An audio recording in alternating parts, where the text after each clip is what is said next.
मशरिक news के नाज़रीन आदाब। दिन भर की अहम खबरें। कश्मीर के 40 रहनुमा और 1100 पत्थरबाज हिरासत में, वादी के हालात पर सरकारी ज़राए का इंकशाफ।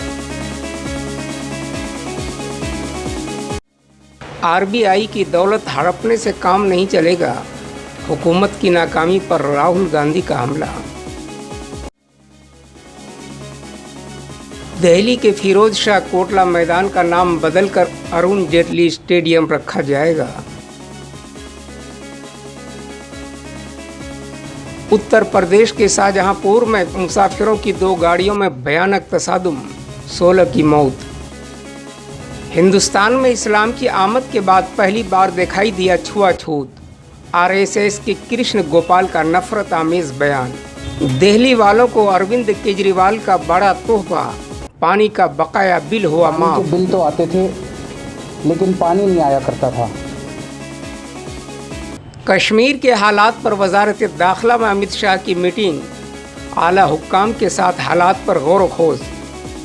रांची यूनिवर्सिटी के वीसी की कार पर लिख दिया दहशतगर्द, एबीवीपी कारकुनान पर लगा इल्ज़ाम।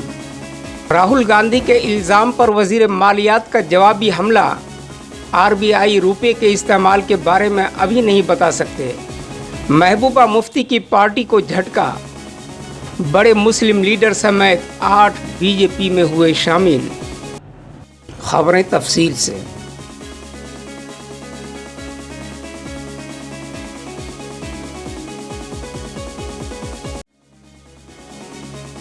कश्मीर के हालात पर सरकारी ज़राए का अहम इंकशाफ मीडिया के सामने आया है। गुज़श्ता 24 दिनों के अंदर 40 रहनुमा और 1100 पत्थरबाजों को हिरासत में लिया गया है। जम्मू व कश्मीर के साबिक वज़राए आला उमर अब्दुल्ला को हरिवंश पैलेस और महबूबा मुफ्ती को चश्मा शाही वाक़े उनके घर में नज़रबंद किया गया है। उनसे राब्ता के लिए उनके ख़ानदान के किसी फ़र्द या मरकज़ी हुकूमत के ज़रिया कोई कोशिश नहीं की गई है। आईबी के डायरेक्टर अरविंद कुमार कई आला हुक्काम के साथ मीटिंग करके कौमी सिक्योरिटी मुशीर अजीत डोभाल की हिदायत के मुताबिक सिक्योरिटी का जायज़ा लिया। महबूबा मुफ्ती की बेटी इल्तिजा मुफ्ती कश्मीर छोड़ चुकी हैं। दरियासना आज वजारत दाखिला में अमित शाह ने आला हुक्काम के साथ कश्मीर के हालात पर गौर खोज किया है। दूसरी जानिब कश्मीर में स्कूल तो खुले लेकिन तलबा बहुत कम तादाद में आए।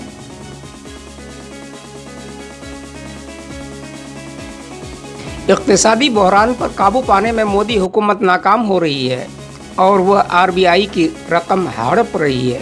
कांग्रेस लीडर राहुल गांधी ने आरबीआई से 1.76 लाख करोड़ रुपए मोदी हुकूमत को ट्रांसफ़र करने को लेकर हमला किया।